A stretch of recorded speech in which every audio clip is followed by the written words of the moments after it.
सुंदरबनच्या जंगलात गोली गाढव दादा राहत होते. ते कधी गावात राहायचे, कधी जंगलात राहायचे. जंगलाशेजारी एक छोटंसं गाव होतं. मग गोली गाढव दादा जंगलचा कंटाळा आला की त्या गावात ते एका मालकाकडे काम करायला राहायचे. गावातला कंटाळा आला की जंगलात यायचे, असे त्यांचे चालले होते. एकदा ते गावात मालकाकडे काम करायला राहिले होते आणि मालकाची ओझी घेऊन गावातनं असे रस्त्याने चालले होते.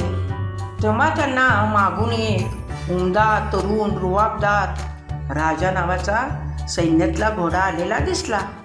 तो घोडा काय म्हणाला, अहो गोली गाढव दादा, चला वाटेतनं बाजूला व्हा, मला रस्ता द्या, चला चला बाजूला व्हा बरं. गोली गाढव दादाने बघितलं, ते पटकन बाजूला व्हायला लागले. पण राजा काय म्हणाला, अहो चला म्हणतोय ना, पटकन बाजूला व्हा, नाहीतर माझ्या पायाखाली येऊन चिरडून फुकट प्राणाला मुक्षीला. मग गोली गाढव दादा बाजूला झाले. गप्पवानी ते काही बोलले नाही आणि राजा घोडा दिमागात रुबाबदारपणे निघून गेला.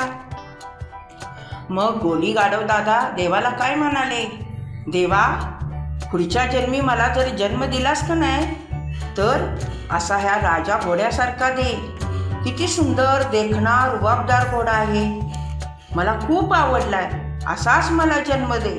पण एक मात्र कर हं देवा, मला मात्र राजा घोड्याचा उर्मटपणा काही देऊ नकोस.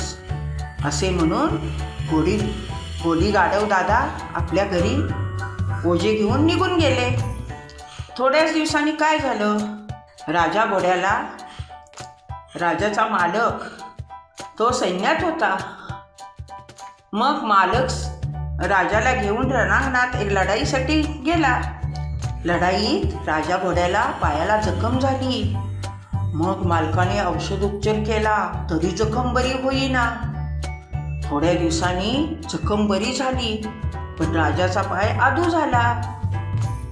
मग त्या सैनिकाला काय वाटले, आता ह्या घोड्याचा रणांगणावर काही उपयोग होणार नाही, त्यापेक्षा आपण ह्याला विकून टाकूया. म्हणून राजाच्या मालकाने, त्या सैनिकाने राजाला एका व्यापाऱ्याला विकून टाकलं. व्यापाऱ्याचं ओझं इकडून तिकडून, या गावाकडून त्या गावी न्यायचं, असं काम होतं. राजाची जखम जरी बरी झाली तरी त्याचा पाय दुखत होता, आदू होता. पण काय करणार. मग तो मालक राजाच्या पाठीवर ओझी घालून एका गावाहून दुसऱ्या गावी न्यायचा. राजाला खूप त्रास व्हायचा, पण तो काही न बोलता निमूटपणे सगळी कामे करायचा. यामुळे ओझी वाहून वाहून तो खूप अशक्त झाला होता. एकदा गोली ज्या गावात राहत होता त्या गावातनं राजा आपल्या पाठीवर ओझे घेऊन निघाला होता. त्यावेळी गोली गाढव दादाही तिथे होते, तेही ओझे घेऊन निघाले होते. त्यांनी पाहिलं, अरे राजा घोडा किती रुबाबदार देखणा होता, आणि आता हे काय, त्याच्या पाठीवर ओझं, आणि अशक्त किती झालाय हा. गोली गाढव दादा मनाशी म्हणाले, देवा काय केलंस रे हे, किती रुबाबदार देखणा उमदा घोडा होता राजा, पण त्याची अवस्था काय केलीस देवा तू. असे देवाला गोली गाढव दादा म्हणाले. बघा, ज्या वेळेला सुखाचा काळ होता त्यावेळेला किती रुबाबदार होता हा राजा, पण उन्मत होता. त्यावेळी त्याने दुसऱ्याविषयी अजिबात दयाळूपणा, सहानुभूती दाखवली नाही. मग आता त्याचे कर्म असे दिवस आले त्याला.